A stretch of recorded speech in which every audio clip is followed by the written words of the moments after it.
여기 14장은 제가 12장, 13장 하면서 가끔 14장 내용을 봤기 때문에 쉽게 넘어가리라고 싶습니다. 1절, 여자에게서 태어난 하나님의 속성을 가진 아담은 날수가 적고 괴로움으로 가득하며 그는 꽃과 같이 영광스럽게 피어나 베이고 또한 계속 머물지 아니하고 그림자처럼 속히 사라지거늘 이러한 자를 향하여 주께서 눈을 여시고 나를 주와 함께 심판자리로 데려가시나이까? 누가 정결한 것을 부정한 것 가운데서 가져올 수 있나이까? 아무도 없나이다. 만일 그의 날이 결정되었고 그의 달수도 주께 있으시다면 그가 넘을 수 없는 법들은 이미 성취된 것이나 다름없으니이다.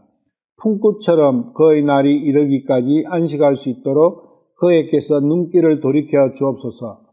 나무에게 소망이 있나니 그것은 베일지라도 완전히 끝나지 아니하고 남은 그루트기에서 다시 연한 가지가 자라 나오며 그 줄기가 메마른 땅에서 잘려 그루트기만 남고 그 뿌리는 땅 속에서 오래일지라도 물냄새에 싹을 내고 새로 심은 묘목처럼 자랄 것이로되 홍수가 점점 줄어들어 마른같이 물들이 바다에서 사라지듯 용사라도 반드시 그 기세가 꺾이고 죽음을 맞게 되나니 참으로 사람이 숨을 거두면 그가 어디에 있나이까? 사람이 한번 누우면 결코 일어나지 못하리니 하늘들이 더 이상 있지 아니할 때까지 그들이 잠에서 깨지 못하며 일어나지 못하리이다. 원하건대 주께서 주의 진노를 돌이키실 때까지 나를 확실하게 숨길 수 있는 수월에 나를 엄밀히 간수하시고 그 때를 내게 알려주시고 나를 기억해 주소서. 사람의 육신이 죽으면 어찌 다시 살리까? 나를 위하여 정하신 시간의 모든 날을 내가 기다리되 변화가 내게 이를 때까지 기다리겠나이다. 주께서는 주의 손으로 지으신 것을 간절하게 찾으시리니 주께서는 부르시겠고 나는 주께 응답하리이다. 이제 주께서 내 걸음 하나하나를 기록으로 남기시니 주께서 내 죄를 세밀하게 아시지 않습니까? 주께서는 내 범법을 자루에 담아 봉하시고 내 불법을 도말하시나이다. 바위가 제자리에서 옮겨지고 산은 무너져 평지가 되며 물들은 돌을 가루로 만들어버리고 땅의 먼지 속에서 자생하는 것들을 휩쓸어가므로 죽을 수밖에 없는 육신적 사람의 소망을 끊으시나이다. 주께서 종국에는 그를 이기시어 그를 내쫓으시니 그의 안색이 불그락 푸르락 하면서 사라지게 하시며 그의 후손들이 존귀하게 되어도 그가 그것을 알지 못하며 그들이 비천하게 되어도 그가 그들에 대한 그 일을 이해할 수도 없을 때 오직 그에게 붙어있는 살이 아픔을 느끼고 그 속에 있는 그의 혼이 왜곡할 뿐이니이다 하니라.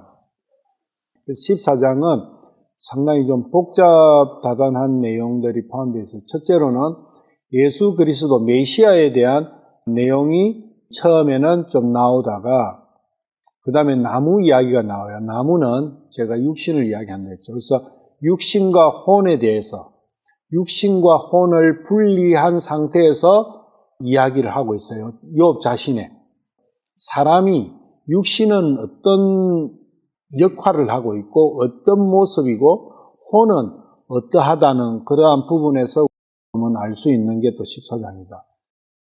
욥은 14장에서 육신은 육신이라고 표현을 해요. 나무라고 표현하기도 하고 육신적이라고 이렇게 표현하고 나라고 표현되는 게 있어요. 나는 혼을 이야기하죠.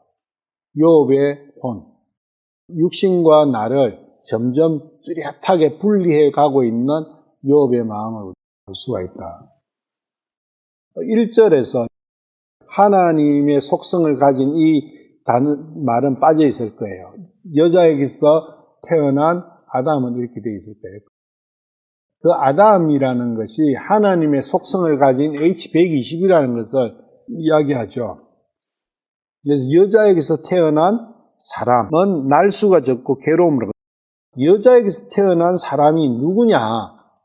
여자에게서 태어난 H120은 누구냐? 그게 중요한 거죠. 그렇지 않고 일반적으로 그냥 여자에게서 태어난 사람 다 아담의 후손들을 이야기하는 거잖아요. 여자에게서 태어난. 그건 세상적인 이야기고, 성경에서는 태어나는 것은 아버지로부터 태어난다는 거죠. 그래서 남자로부터 태어난다.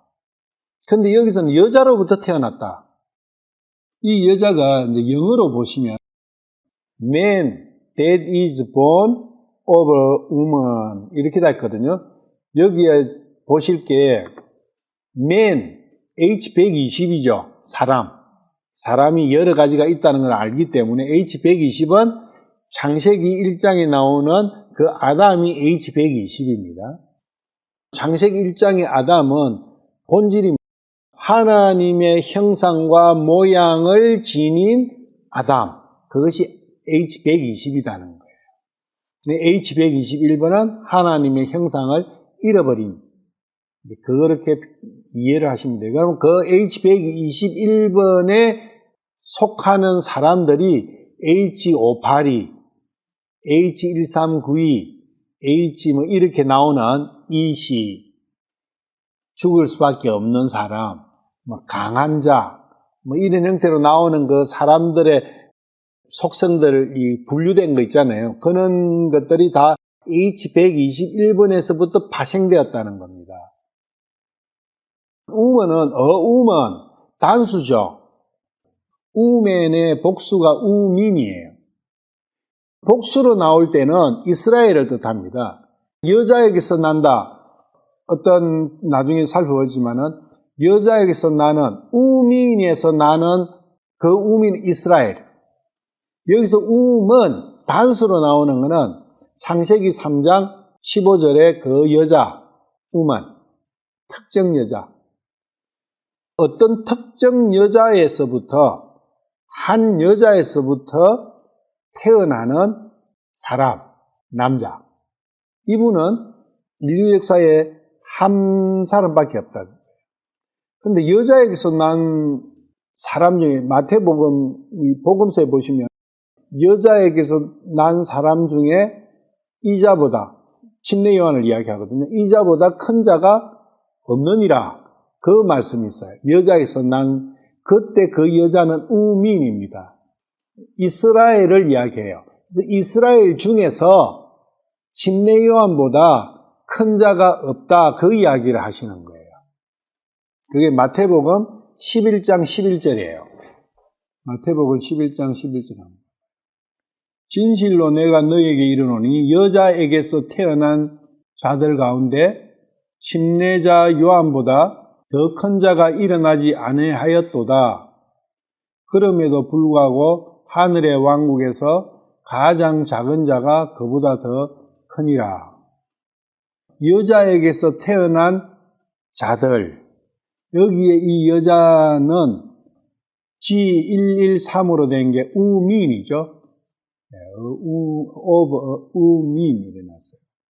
여기는 복수입니다. 그래서 여자들이라고 한 게 맞아요. 그런데 여기는 단수로 했는데 이게 잘못됐어요. 여자들, 가 빠졌잖아요.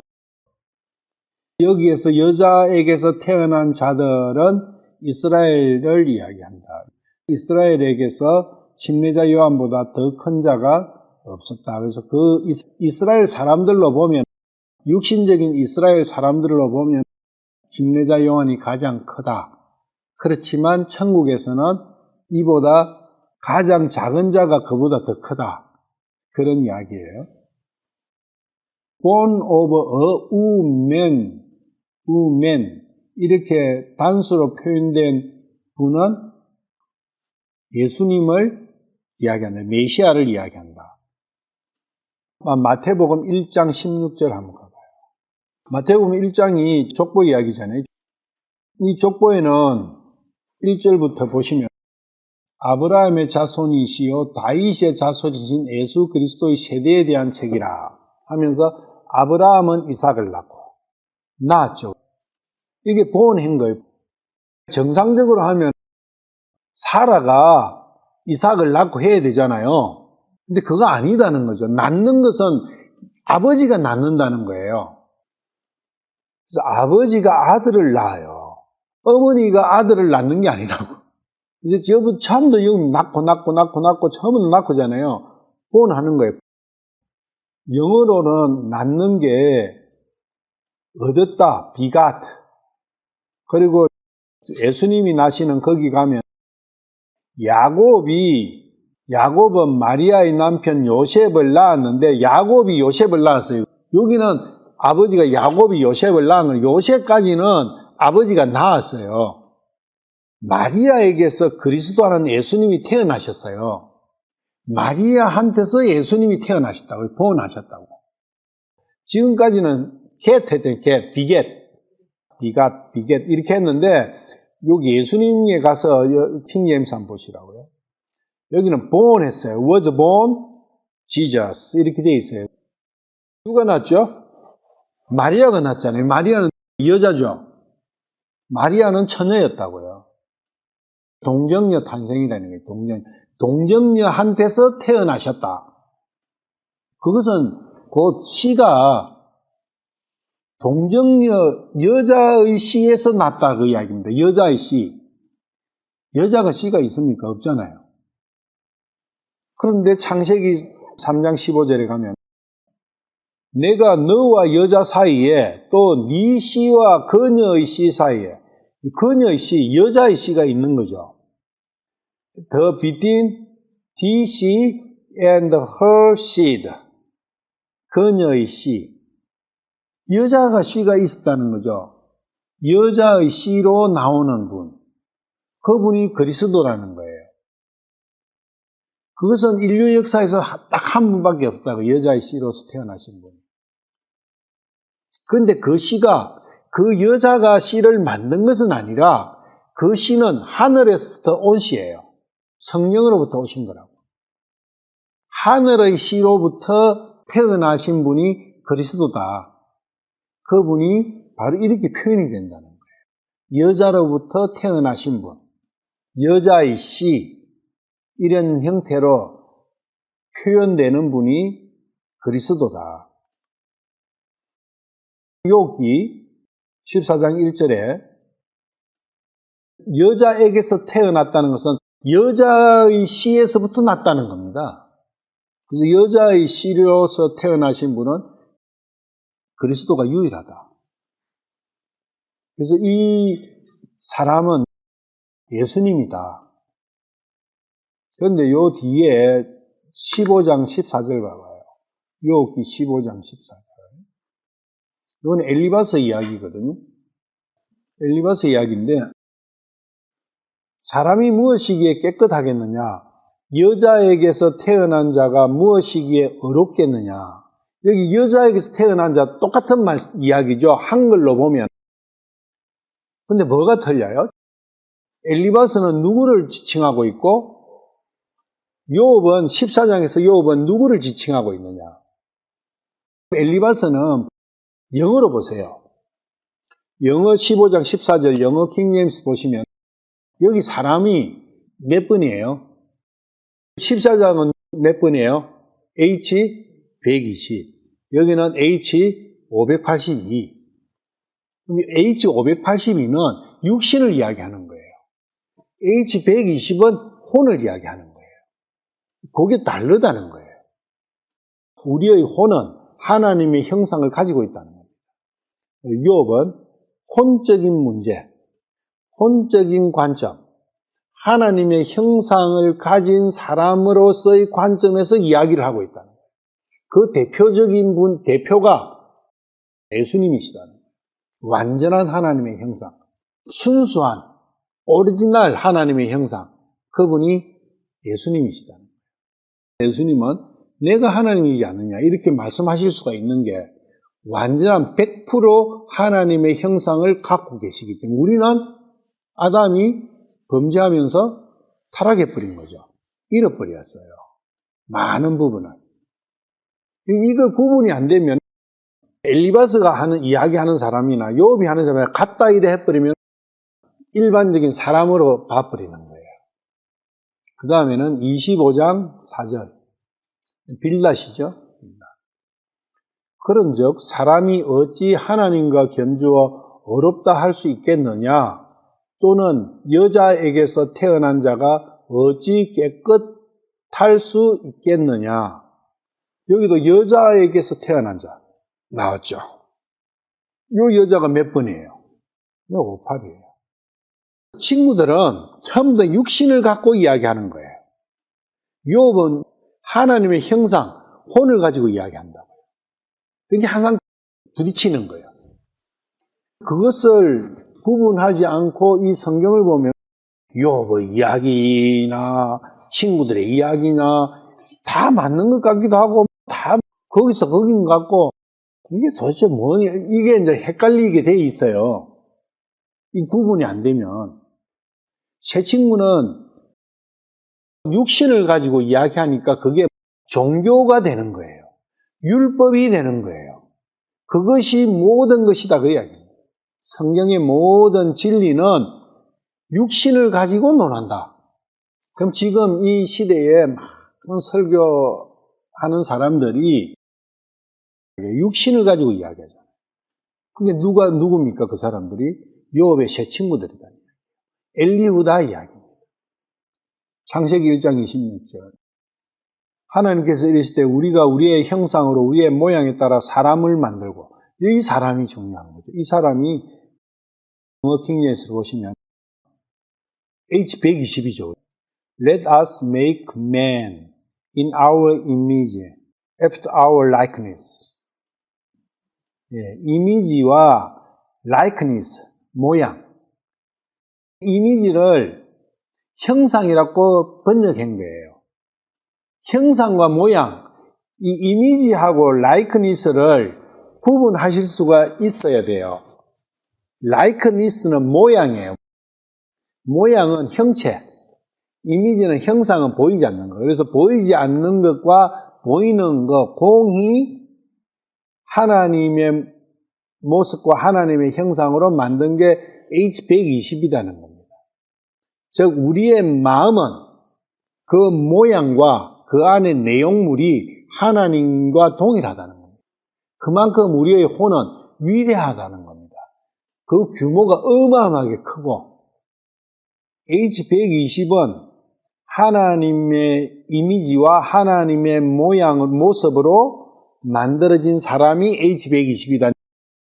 근데 하나님은 영이시고 하나님은 보이는 존재가 아니시잖아요. 하나님은 육신을 갖고 있지 않잖아요. 그러니까 H120은 육신을 이야기하는 게 아니다는 겁니다. 보이지 않는 부분을 이야기하는 거다는 겁니다. 그래야 욥기 14장 1절을 이해할 수가 있어요.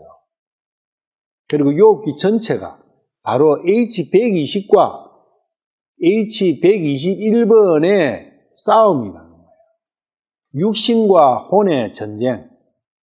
육신의 대표주자, 처음에는 이 세 명이, 친구 세 명이 육신의 대표주자로 딱 나오죠. 욥은 혼의 대표주자라는 겁니다.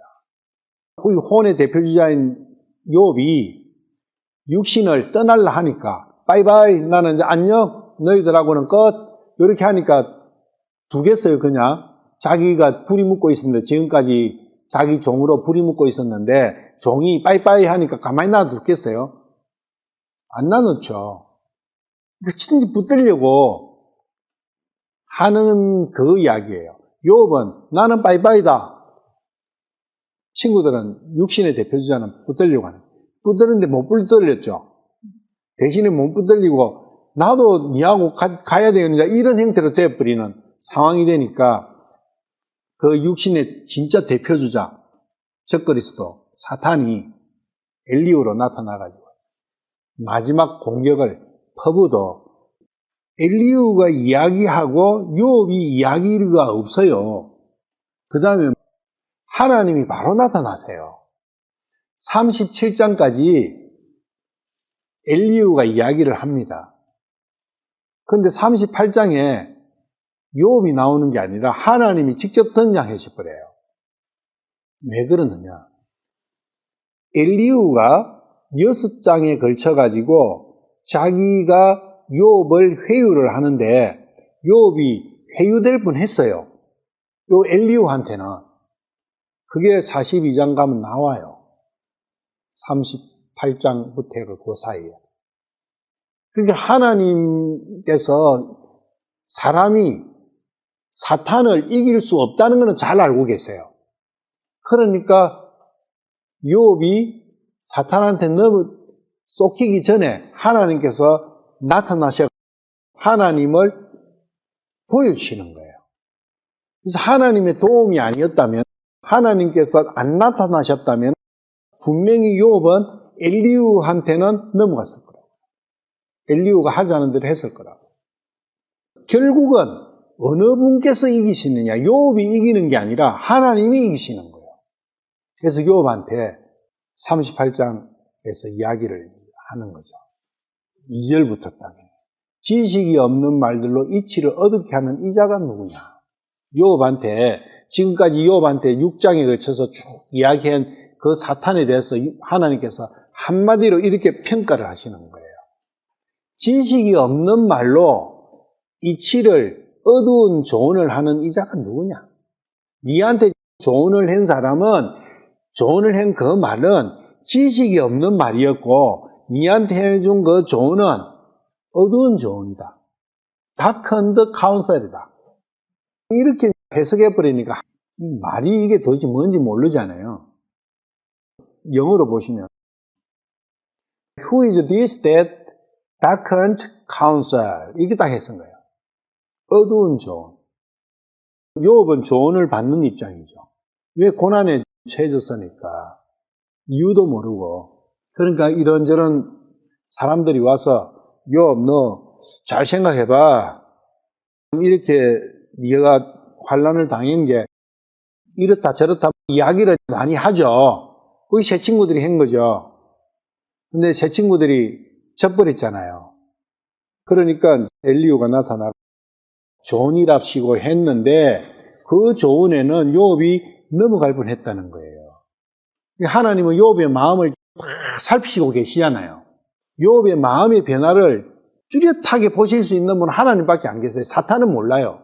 사탄은 욥의 입술의 말이나 욥의 행동을 통해서 욥을 알 뿐이지 욥의 속마음은 알 수가 없어요. 왜? 그건 하나님께서 넣어주신 기고 하나님 거니까, 하나님의 형상이니까. 그래서 알려주시는 거예요. 하나님께서.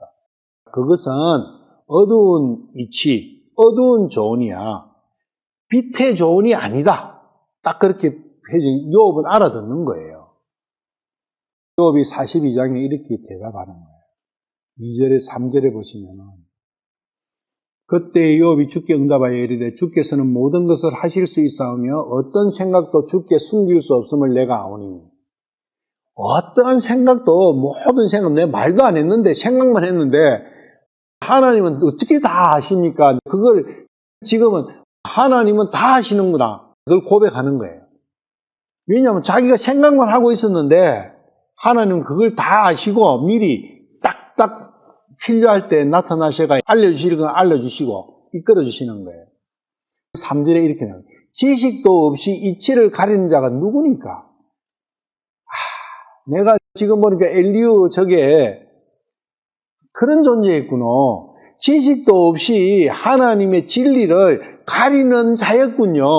알게 된 거예요. 자기 자신을 이야기하는 게 아니에요.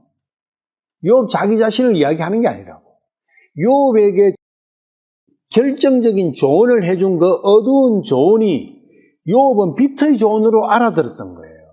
그런데 하나님께서 38장부터 쭉 말씀을 해주신 그 말씀을 듣고 비로소 그것이 어두운 조언이라는 걸 깨달은 겁니다. 저게 사탄의 말이구나. 나를 망케 만드는 말이구나. 하나님과 분리시키는 말이구나. 그걸 고백하는 거예요. 그런즉 내가 깨닫지 못한 것을 말했으면 내게는 너무 놀라운 일도 곧 내가 알지 못한 일들을 말하였나이다. 그러니까 욥은 이 사탄 이야기를 사탄의 의도를 모르는 거예요. 사탄이 그만큼 교묘하게 속이는 거예요. 제 친구들한테는 욥이 넘어가지를 않았어요. 그런데 이러한 말을 이루어 봤을 때 엘리후 말에는 욥이 흔들렸다는 겁니다. 그래서 욥 자기가 내가 너무나 우둔하구나. 내가 너무나 미천하구나. 그런 걸 욥이 깨달았고 그걸 고백하는 거야, 하나님 앞에. 그러면서 욥이 6절에 이러한 회개가 나오는 거예요. 내가 내 자신을 몹시 싫어하고 티끌과 재 속에서 회개하는 거예요. 자기는 티끌보다도 못한 존재고 죄보다도 못한 존재고 아무 쓸모없고 아는 것이라고는 단 아무것도 없군요. 이렇게 내가 쉽게 흔들리다니. 그런 걸 봤을 때 아무 가치 없는 존재입니다. 주님. 이러한 존재에게 주님을 나타내 주시고 나를 보호해 주시는 그 주님. 이런 형태로 고백하는 거예요. 하나님 앞에. 그런 내용이 욥기 14장 1절에 내포되어 있다. 육신적인 것을 모든 기준으로 보고 그것이 곧 나다. 그리고 그것이 나의 육신이 걸어온 그 길이 나의 삶이다. 이렇게 생각을 하고 있어요. 그게 잘못 알고 있다는 거예요. 내가 그러한 비참한 존재가 아니라는 거예요. 그거는 육신이 살아온 길이고 육신의 그런 길이지 하나님의 형상을 띤 나의 혼의 길은 혼은 그런 부분이 아니다. 단지 내가 그걸 모르고 지금까지 그 육신이 단줄 알고 부둥켜 안고 살아온 그것이 통탄스러울 뿐이구나. 내가 왜 일찍이 내가 하나님의 모습을 닮은 모습이 바로 내 자아였다는 것을 왜 깨닫지 못했는가? 그게 나의 본질이었고 그것이야말로 실제 나구나. 그러한 영광스러운 내가 영광스러운 모습이 되려면 내 주인을 찾아야 되는구나.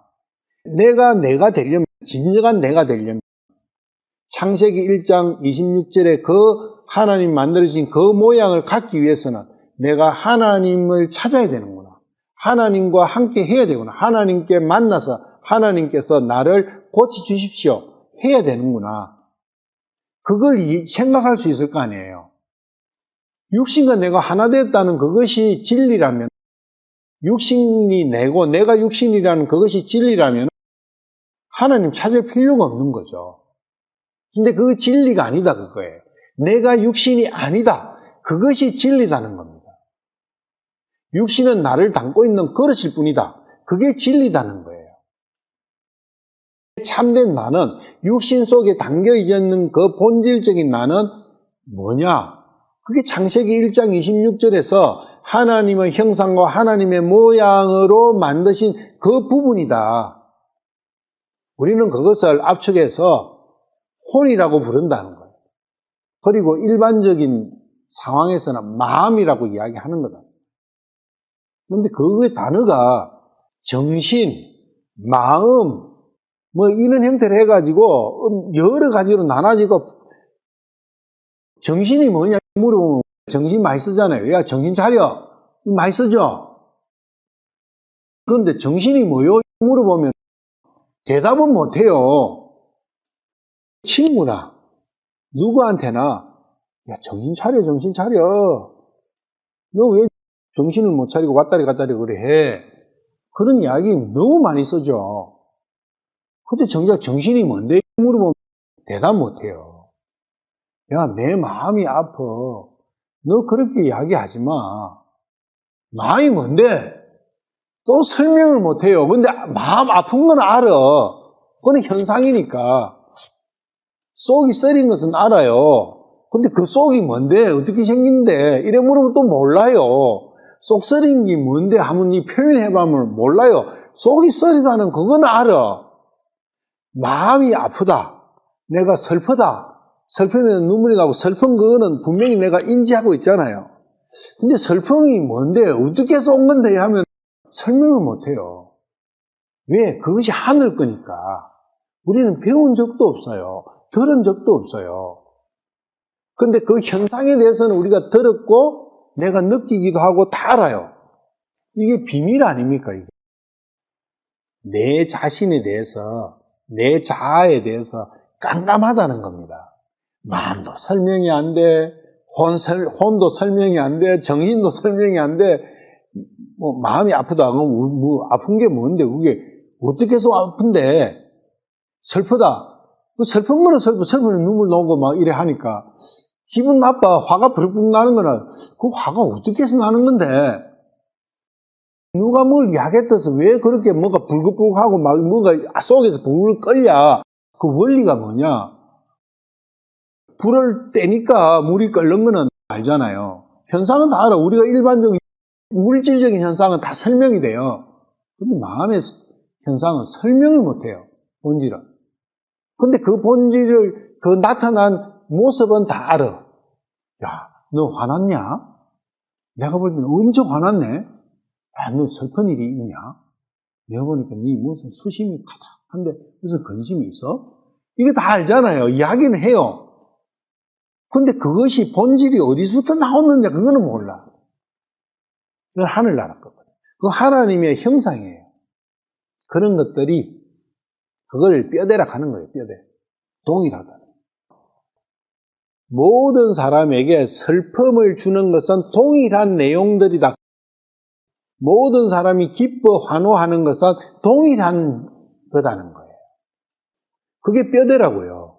그게 뼈대. 그 뼈대는 변치 않는 인간이면 다 똑같다는 거예요. 그게 하나님의 형상이에요. 육신만을 가지고 판단하지 말자. 성경에서는 육신 가지고 판단하지 마라. 그것은 구약시대 이야기지 예수님 오시고 난 이후에는 전부 다 그것은 영적인 보이지 않는 부분을 가지고 이야기를 해야 된다. 슬픔을 나에게 내가 슬픈 것도 영적인 정면에서의 문제가 생길 때 슬퍼해야 되는데 우리는 온통 육신적인 문제가 내 슬픔의 전체가 아니냐. 통해서 애곡을 언제 하는 게 애곡이에요? 애곡 안 해보셨어요? 많이 했어요. 근데 슬픔이 극에 달하는 것은 어떨 때 슬픔이 극에 달하죠? 내가 해결할 수 없는 문제가 봉착했을 때, 그리고 그것이 나의 생명에 직결될 때, 그때 애곡이 나오는 거예요. 예를 들면 내가 가장 사랑하는 자식이 지금 죽어가고 있어. 근데 내가 할 수 있는 건 아무것도 없어. 그때 나오는 게 애곡이다. 그런 걸 가지고 그런 걸 하면서 거기서 끝나면 안 된다 그거예요. 그러한 슬픔이, 이러한 내가 통제할 수 없는 이러한 슬픔이 왜 일어나는가? 그때부터는 뭘로 넘어갑니까? 생각이 혼으로 넘어가는 거예요. 마음으로 넘어간다. 육신의 문제를 가지고 마음의 문제로 넘어가야 진정한 의미가 살아나는 거다. 그게 영적인 사람이다. 첫 아담은 어디서부터 태어났습니까? 창세기 2장에 보면 아담을 만드는 거 나오죠. 흙으로, 진흙으로 먼저 빚으셨죠. 육신을 만들었어요. 그 다음에 숨을 불어 넣어주시니까 살아있는 혼이 됐잖아요. 혼적인 측면에서는 어떻게 만들어졌죠? 하나님이 만들어주신 거죠. 하나님의 창조물이다. 육신적인 부분은 흙으로부터 나온 거예요. 흙으로부터 나왔어요. 그래서 첫 아담은 그렇게 만들어진 거예요. 분리돼가지고. 육신은 흙으로부터 나온 거예요. 하나님께서 낳으신 게 아니라고요. 그런데 혼은 하나님께서 영을 불어 넣어주시니까 혼이 살아있는 혼이 된 거예요. 그거는 하나님께서 만들어주신 거죠. 낳아주시다, 그게 하나님께서. 일종의. 하나님께서 낳아주시다. 그 현상을 예수님께서는 요한복음 3장에서 성령으로 나는 것은 영이다. 이렇게 말씀을 해주시는 거예요. 영적 탄생. 그건 하나님으로부터 나는 거예요. 그 다음에 아담의 후손들은 자, 어떻게 납니까? 육신은 아버지의 씨로부터 나와요. 아담의 씨로부터 나온다고. 육신은 흙에서 만들어지는 게 아니라 땅에서 나오는 게 아니고 아담의 씨로부터 나오죠. 육신은. 지금도 똑같죠. 아담의 씨가 나와서 어머니의 태 속에서 자라가지고 나오는 거예요. 그래서 어머니 날 기르시고 하는 게 태속의 이야기라는 겁니다. 정확하게는. 태속에서 자라지 않는 사람이 있을까요? 없을까요? 없어요. 그런데 태속에서 나올 때 아기는 사는데 엄마가 죽을 수 있어요. 많잖아요. 아기 낳으면서 죽는 부분 많아요. 그러면 그 아기는 누가 길렀어요? 엄마가 안 기른 건 확실하잖아요. 엄마가 안 기른 건 확실해요. 다른 사람 손에서 길렀어. 그래서 세상 나온 이후에 자란 그걸 갖고 엄마가 나를 길렀다고 이야기하는 것은 아니다는 거예요. 아버지도 똥 닦아주고 기저귀 갈 수 있어요. 그리고 아버지가 돈을 벌어주고 어머니가 그걸 시장 보아가 밥에가 미긴 거지 어머니가 다 기른 거 아니에요. 그런데 오직 어머니가 기르는 시기가 언제예요? 태속이다. 그래서 태속의 이야기예요. 그러면 이해가 쉬워요. 태속에 씨는 아버지로부터 나왔고 태속에서 기르신 분은 어머니다. 아버지 날 낳으시고 아버지 몸에서 나올 때 난 거예요. 아버지 몸속에서 나올 때 난 거라고. 그 다음에 어머니가 나를 기르신 거예요. 태어난다, 난다 하는 그 의미를 잘 새기셔야 된다는 거예요. 자란다, 그것과 어머니 뱃속에서 세상으로 나오는 그것을 난다고 생각하니까 많이 혼돈이 생겨버려요. 나이를 할 때 아버지 씨가 어머니 태에 떨어질 때 그때부터 나이를 먹는 거다. 그게 참 나이예요. 그때부터 시작된 거예요. 생명은 시작돼 가지고 어머니 뱃속에서 어느 정도 커갖고 연속에 어머니 뱃속에서 나온 그때부터가 태어난 게 아니라고요. 그래서 어머니 뱃속에서부터 지가 할 거 다 해요. 제가 걸로 있을 때 그 마복집에 소가 새끼 딱 낳았는데요. 낳자마자 3시간 후부터 걸어 다녀요. 하루가 안 돼 저 빨기 시작해요. 걸으면서. 자르면 어떻게 비틀비틀 하면서 일어서더라고. 신기하죠?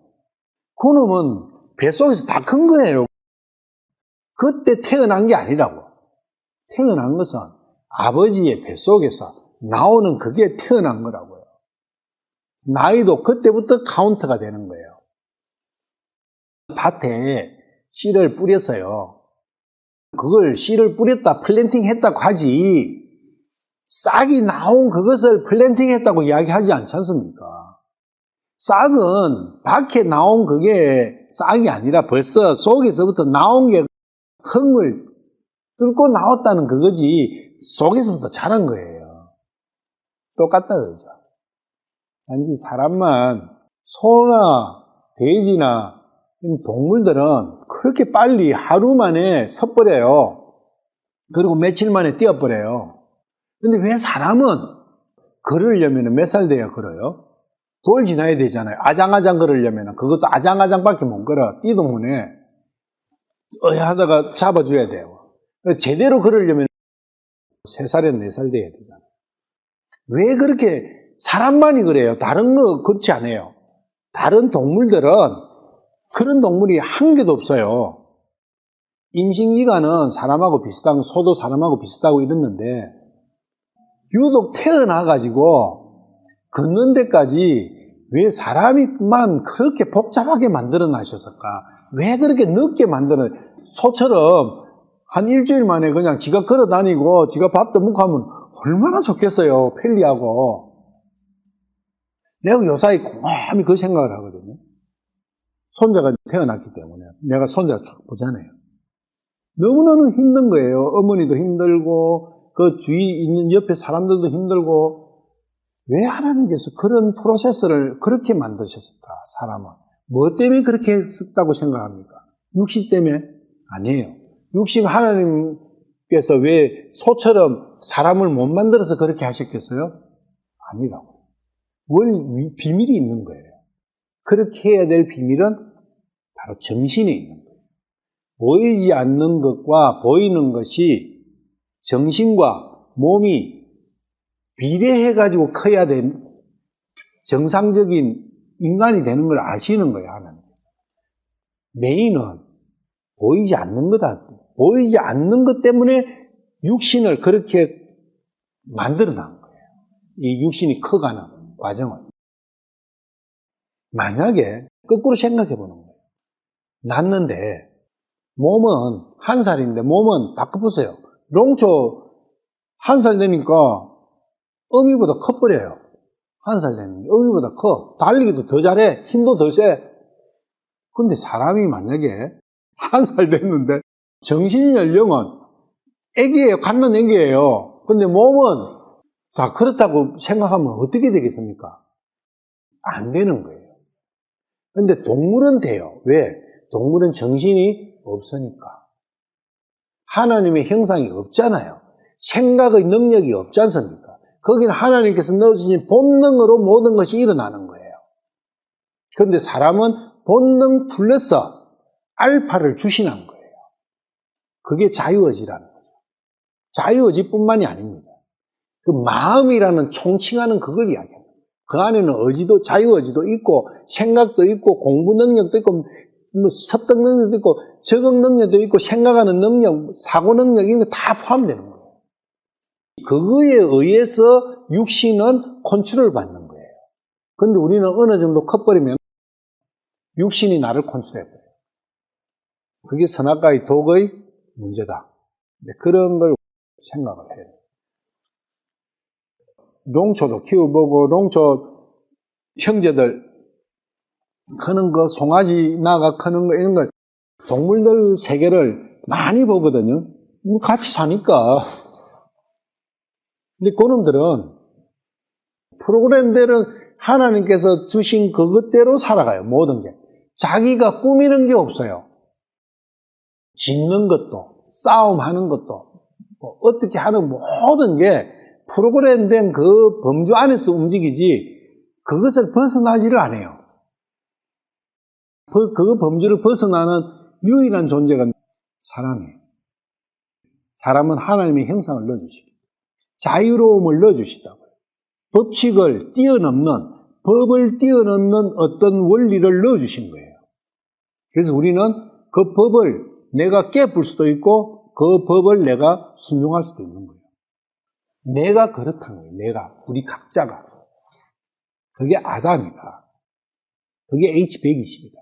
근데 그 H120이 자기가 법을 깨버리는 H120이 있을 수 있어요. 법을 깨버리는 H120. 이 마음이 육신을 섬기는, 육신과 함께 돼버리는, 그래서 육신 따라 쫄쫄 다니는 그게 뭐냐? 그 법을 깨버리는 거예요. 그리고 자기가 왕이 돼버려요. 자기가 창조주가 돼버려요. 그게 법을 깨버려요. 그럴 능력을 하나님께서는 주신 거예요. 그 능력을 그러니까 어떻게 써버립니까? 잘못 쓰는, 자기를 위해서 써버리는 거죠. 성경은 그걸 이야기해요. 너는 내가 창조한 부분이야. 너 안에는 나와 같은 그러한 형상이 들어있는데 너는 그 형상을 가지고 너를 위해서 써버리는구나. 너의 육신을 위해서 써버리는구나. 하나님께서 그렇게 말씀하셔요. 고린도전서 15장 45절. 그러므로 기록된 바 첫사람 아담은 살아있는 혼이 되었더라 한과 같이 마지막 아담은 살려주는 영이 되셨느니라. 첫사람 아담, 마지막 아담. 첫사람 아담은 우리 창세기 2장 7절에 여기 1장 26절에 나왔던 그 아담이죠. 첫사람 아담은 살아있는 혼이 언제 됐어요? 그렇다는 것은 첫사람 아담의 흙으로 만들어진 부분을 이야기하고 있지 않다는 걸 우리가 알 수가 있죠. 왜냐? 살아있는 혼은 뒤에 나오잖아요. 아담. 창세기 2장 7절 한번 봐봐요. 주 하나님께서 땅에 흙으로 사람을 지으셨어요. 육신을 먼저 지었죠. 그 이후에 하나님의 생명을 숨을 하나님께서 자신 안에 있었던 그 생명의 숨을, 생명의 숨, 이것은 성령입니다. 영이라고요. 생명의 숨을 육신으로 만들어진 그 사람의 콧구멍에다가 불어 넣어 주시니까 사람이 어떻게 돼요? 살아있는 혼. 이 살아있는 혼, 이 사람은 혼을 이야기하는 거죠. 이 사람은 H120을 이야기합니다. 하나님의 형상과 모양으로 지음받은 그게 이 사람이 H120이에요. 그러니까 이 H120이 어떻게 됐어요? 리빙 소울이 됐다는 거예요. 살아있는 혼은 그러면은 H120은 이 살아있는 혼 그것을 이야기하는 거죠. 살아있는 혼일 때 H120인 거죠. 혼이 살아있을 때. 그래서 리빙 소울. 분명히 순서가 있다는 겁니다. 각 개체가 다르다는 거예요. 생명의 숨, 흙으로 지은 땅에 흙이 있고 생명의 숨이 있고 혼이 있다는 거예요. 세 부분이 나눠져 있죠. 그런데 이 혼이 살려면 생명의 숨이 필요한 거죠. 생명의 숨이 없다면 어떻게 됩니까? 하나님께서 땅의 흙으로 사람을 지으신 상태다. 요까지만 있으면 어떻게 돼요? 혼은 어떤 상태죠? 죽어있는 혼이 되는 거죠. 땅의 흙으로 사람을 지으셨다. 그때까지는 혼은 죽어있는 상태예요. 작동을 안 하는 상태다. 그 이야기입니다. 근데 거기다가 생명의 숨을 하나님께서 불어넣어 주시니까 그때 그 혼이 살았잖아요. 그 이야기거든요. 혼이 살려면 뭐가 필요하죠? 그렇죠. 생명의 숨이 필요한 거예요. 생명의 숨은 혼의 생명이 되는 거예요. 혼이 살려면은 생명의 숨이 필요한데 이 생명의 숨은 하나님의 영이시다. 그 이야기입니다. 성령. 그래서 성령이 뭘 낳는다고요? 성령으로 난 것은 영이요. 그래서 성령이 나에게 오시면 내 혼이 어떻게 된다고요? 살아나잖아요. 똑같은 프로세스가 필요한 거예요. 지금 우리는 하나님의 영이 떠나셨기 때문에 어떤 상태가 돼 있어요? 혼이 죽어 있는 상태. 그거는 뭐냐면은 주 하나님께서 땅의 흙으로 사람을 지금 여기까지 지금 돼 있는 거예요. 요까지밖에 없어요. 우리는 지금 일반적인 사람은 아담의 후손은 요까지밖에 없다고요. 요걸 정확하게 인식을 해야 된다. 고린도전서 15장 45절 다시. 첫사람 아담은 살아있는 혼이 되었는데 그 중간에 뭐가 생겼어요? 그 살아있는 혼이 죽은 혼이 되어버린 거예요. 첫사람 아담은 그런데 그 아담이 죽은 혼으로 바뀌어버린 거예요. 그래서 그 이후에 태어나는 모든 아담은 죽은 혼을 갖고 태어난 거예요. 그래서 그 사이가 빠진 거예요. 지금 컴마 한 개가 4,000년의 역사가 들어있는 거예요, 그 안에. 그 다음에 한과 같이, 그 다음에 마지막 아담은 살려주는 영이 되셨느니라. 그래서 이 영이 생명의 숨이 있잖아요. 그 생명의 숨이 마지막 아담이 생명의 숨인 거예요. 이 마지막 아담은 우리가 예수님이라는 걸 알잖아요. 그 생명의 숨이 예수님을 내가 영접하면은 그분이 살려주는 영, 생명의 숨, 창세기 2장 7절의 생명의 숨이시기 때문에 그분이 다시 돌아오면은 내 영이 어떻게 돼요? 살아있는 혼이 되는 거예요. 근데 여기서 마지막 아담, 요 마지막 아담이 뭐냐? 요기 14장 1절에 나오는 Man that is born of a woman, 여자에게서 난 남자, 아담, 그 이야기다. 그분이 마지막 아담이다. 왜 마지막 아담이냐? 그분께서 오심으로 해서 아담의 세대가 끝난 거예요. 혼이 죽어서 계속 이어지는 그 역사가 끝난 거예요. 이게 아담의 족보가 끝난 거예요. 죽은 혼을 가지고 태어나는 아담의 족보가 끝난 거예요. 더 이상 족보가 없어, 이제. 그러면 족보가, 새로운 족보가 한 개 만들어진 거예요. 그게 예수님 족보다, 그 이야기. 아담의 족보가 끝난 거예요. 그래서 마지막 아담이라 한 거예요. 예수님이 아담의 족보가 쭉 흘러나오는데 제일 밑에 예수님이 딱 계시는 거예요. 우리가 족보책을 그리면은 여기 첫사람 아담이 있어요. 그래가 이게 타락했어요. 그래서 타락한 이 첫사람 아담으로부터 나오는 이제 후손이 여기 이제 셋 나오죠. 여기서부터 쭉 나오죠, 이제. 나와가지고 또 여기서 쭉 나오죠. 이래가 나오고 이래가지고 지금 여기서부터 지금 여기 이복내가 있다 하면은 여기까지 한 250세대 정도 돼요. 무슨 이야기 알겠죠? 그럼 요 마지막에 여기 누가 계시다고요? 여기 쭉 나와요. 그리고 여기에 신명제 있어. 요 밑에 누가 계세요? 그리스도가 있대요. 모든 사람 밑에 그리스도가 있대요. 이 그리스도가 계시면은 이 그리스도로서 내 세대는 끝난 거예요. 이제 아담은 여기서 더 이상 이제 안 내려가. 그래서 마지막 아담이라고 하는 거예요. 2000년 전에도 누가 여기 있었겠죠? 여기 내 쭉 올라가다 보면 2000년 전에 내 조상 누군가 있었겠죠? 뭐 A가 있었을 거예요. 이 사람께도 그리스도가 들어가면은 이 사람은 끝나는 거예요. 그래서 모든 인류는 더 이상 그 세대의 이어짐이 없을 수 있다 그 이야기예요. 근데 예수를 안 믿어버리면은 소용이 없다는 거예요. 그렇지만 또 그 이후에 누가 안 믿었지만은 이복내는 믿어서 그럼 이복내 세대는 끝나는 거예요. 요 개념이다 그 이야기예요. 아담은 혼이 죽어 있었어요. 그래서 아담의 세대가 끝난다는 것은 뭐예요? 혼이 살아요.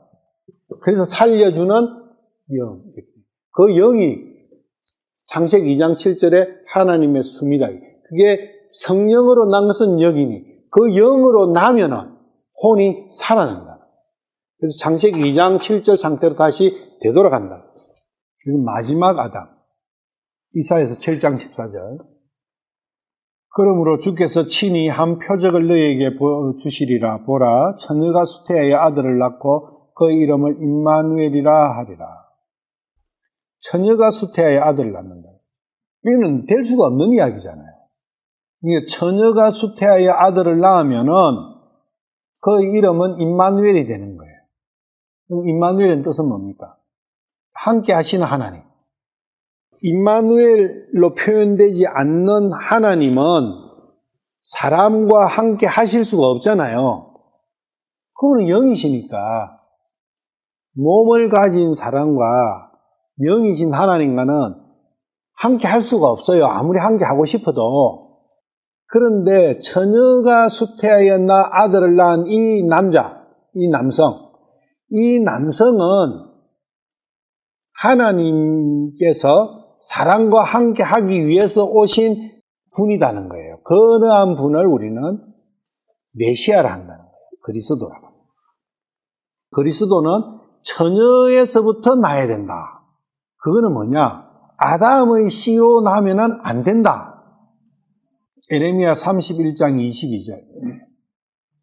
너 타락한 딸아, 네가 어느 때까지 떠돌아다니느냐? 주가 새 일을 땅에 창조하였으니 한 여자가 한 남자를 둘러싸리라. 이것도 여자가 남자를 낳는다는 뜻이에요. 여자에게서 난 남자. 지금 욥기 14장 1절하고도 같은 맥락이에요. 마태복음 1장 16절. 아까 우리가 봤죠? 야곱은 마리아의 남편 요셉을 낳았는데 마리아에게서 그리스도라는 예수님이 태어났어요. 여자에게서 태어났잖아요. 그러니까 예수님은 임마누엘이시죠. 1장 25절. 그녀가 그녀의 맏아들을 낳을 때까지 그녀를 알지 아니하다가 낳음에 그의 이름을 예수라 하니라. 예수라는 이름은 그가 그의 백성을 그들의 죄로부터 구원하시길 분이기 때문에 이름을 예수로 해야 된대요. 예수라는 이름 자체가 그가 그의 백성을 그들의 죄로부터 구원하신다는 뜻이에요. 예수라는 지저스라는 그 단어가 가진 뜻이. 그러면 지저스는 영어죠. 그럼 지저스의 히브리어는 뭘까요? 예수와 여호수아예요. 여호수아. 지저스의 히브리어는 여호수아예요. 그러면 히브리어에서 구약 성경에서 여호수아가 많이 나오죠. 우리가 모세의 후계자도 여호수아죠. 그럼 여호수아는 뭘 했어요? 거의 백성을 그들의 죄로부터 구원한 자죠. 모세는 요단강까지 인도는 했지만 요단을 건너지를 못했어요. 그리고 가나안의 땅을 상속받지는 못했어요. 요단을 건너게 한 자는 여호수아예요. 그래서 여호수아의 이름이 구원하는 하나님이라는 뜻이에요. 구원하시는 하나님, 여호수아라는 뜻이. 그래서 예수님 뜻이 그런 거예요, 이름이. 예수라고 불러라. 예수님은, 그리스도는 이름이 예수가 되어야 되는 거예요. 누가복음 1장 31절. 니태에서 수태하여 아들을 낳고 그 이름을 예수라라 한다. 그리고 누가복음 1장 35절. 천사가 그녀에게 대답하여 이르되 성령님께서 네게 임하시고 가장 높으신 이의 권능이 너를 덮으시리니 그런즉 또한 네게서 태어날 그 거룩한 것은 하나님의 아들이라 불리리라. 마리아에게서 태어날 그 거룩한 것, 이 거룩한 것은 예수님을 지칭하기는 하는데 예수님의 무엇을 이야기하느냐? 육신을 이야기하는 거예요. 이거는 어떤 물질을 이야기하잖아요. 거룩한 것, thing. 그러니까 육신의 씨앗도 하늘로부터 온 거예요. 단지 그 육신의 씨앗이 마리아의 몸속에서 땅의 것을 먹고 자랐죠. 육신의 씨앗은 예수님의 육신은 하늘로부터 왔다. 아담의 육신은 땅으로부터 왔죠. 그런데 예수님의 육신은 하늘에서부터 왔어요. 그렇지만 마리아의 몸 태속에서 예수님이 10개월을 자라실 거 아니에요. 그 씨가 이제 자라야 되잖아요. 그럼 그 자랄 때 그때 뭘로 자랐어요? 땅의 것을 마리아가 먹어가 그게 마리아의 태를 통해서 영양분이 공급돼 가지고 예수님의 몸은 씨는 하늘에서 왔지만 그 몸이 자라는 원소는 땅에서부터 나온 거예요. 그래서 예수님의 몸 자체의 생김새나 그 정체적인 생리학적인 그러한 부분은 땅에 속한 거하고 동일하다는 겁니다. 하나님의 아들로 불리신다. 하나님의 아들은 그리스도다. 메시아. 누가복음 2장 7절. 그녀가 자기의 맏아들, 그 여자의 맏아들이 있을 수가 없잖아요. 여자의 맏아들이 있습니까, 이 세상에? 이런 단어 한 개가 그냥 우리가 우리 여자 맏아들 여자는 맏아들이 없어요. 둘째 아들도 없어요. 그건 세상적인 기준이지. 갈라디아 4장 4절. 그러나 충만한 때가 이름에 하나님께서 자신의 아들을 보내사 여자에게서 나게 하시고 율법 아래 있게 하시네. 그러니까 때가 충만한 게 이럴 때, 어떤 때가 찼을 때 하나님께서 자신의 아들을 보내셔가지고 하나님께서 하나님의 씨를 보내셔가지고 하나님은 하늘에 계시니까 하늘에서부터 씨를 보내셨잖아요. 보내셔가 여자에게서 나게 하셨다. 그게 여자가 마리아였다는 거죠. 여자에게서 났는데 그 여자가 어느 나라 출신이에요? 유대인 출신인 거예요. 다윗의 후손이에요. 그러니까 그 시절에 다윗의 후손들, 그 유대인들은 어떤 시스템 밑에 있었죠? 율법 밑에 있었던 거예요. 그래서 율법 아래 나게 있게 하셨나니 이것은 뭐냐? 이스라엘 유대인으로 태어나신다는 뜻이에요. 그분은 하나님의 아들이지만 유대인이라는 타이틀을 갖고 태어나실 것이다.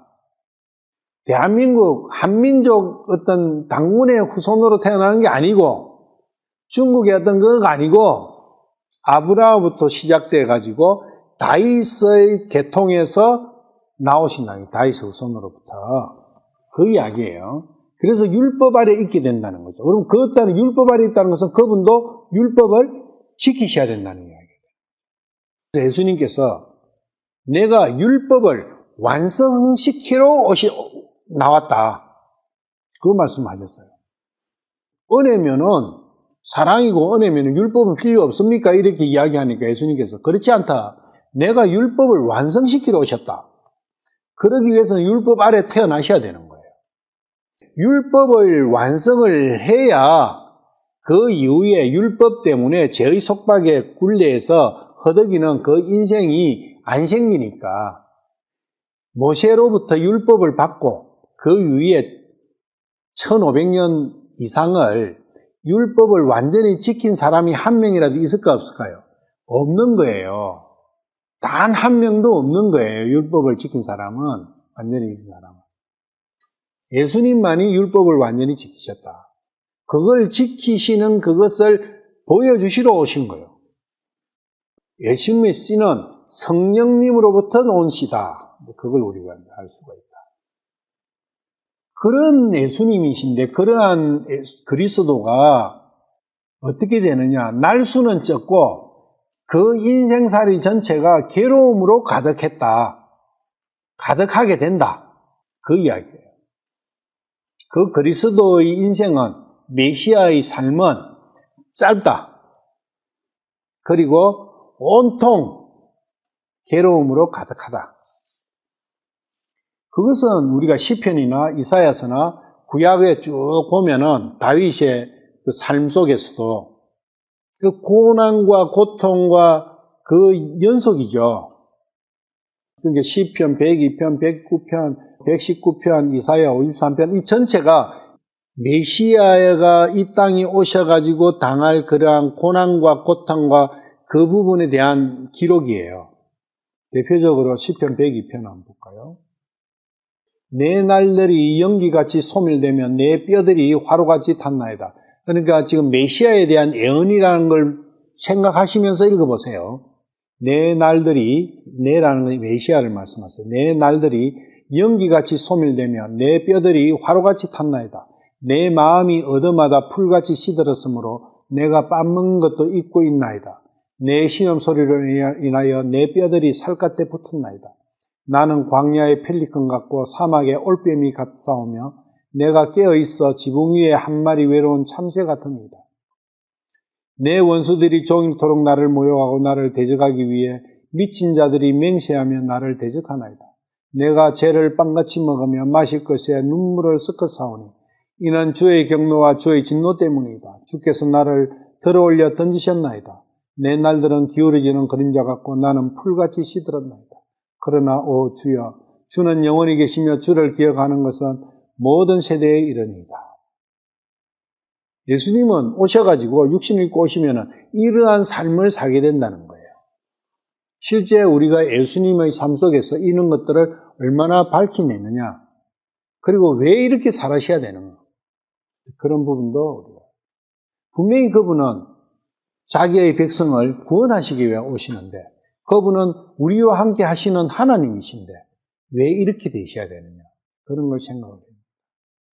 시편 109편 22절 나는 가난하고 궁핍하며 내 마음은 내 속에서 상처를 입었나이다. 나는 기우는 그림자같이 지나가며 또 메뚜기같이 위아래로 까불려지고 내 무릎은 금식으로 인해 쇠약하며 내 살은 기름기가 없나이다.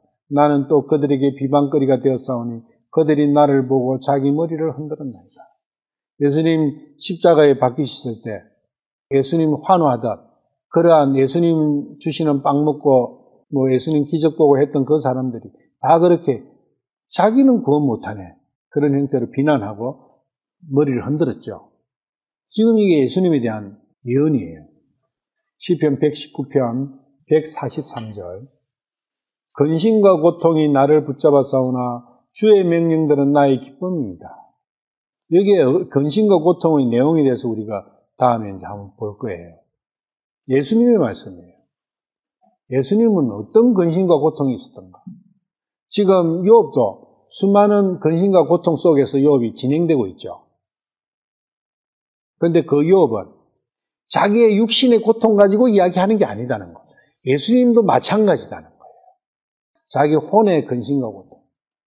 자신이 구해야 될 이 수없이 많은 마지막 아담이 되어야 되고 이 수없이 많은 아담의 후손들을 마지막을 끊어야 되는 그러한 부분들에서 자기가 건너야 될 그런 부분에서의 그러한 근심고통이겠죠.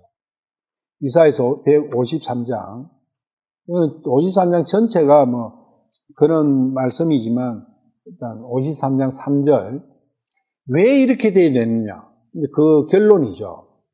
그는 사람들에게 멸시를 당하고 거부되었으며 슬픔의 사람이요 고통을 잘 아는 자라. 우리는 그를 피하는 것 같이 우리의 얼굴을 감추었으며 그는 멸시를 당하였고 우리는 그를 귀히 여기지 아니하였도다. 근데 결국은 내 때문에 이렇게 되셔야 된다는 거. 그런 걸 우리가 알아야 돼요. 여기도 마찬가지다는 거죠. 여자에게 태어난 아담이 날수가 적고 괴로움으로 가득한 삶을 살아야 되는 이유가 내 때문이라는 거. 그걸 잘 우리가 알아요.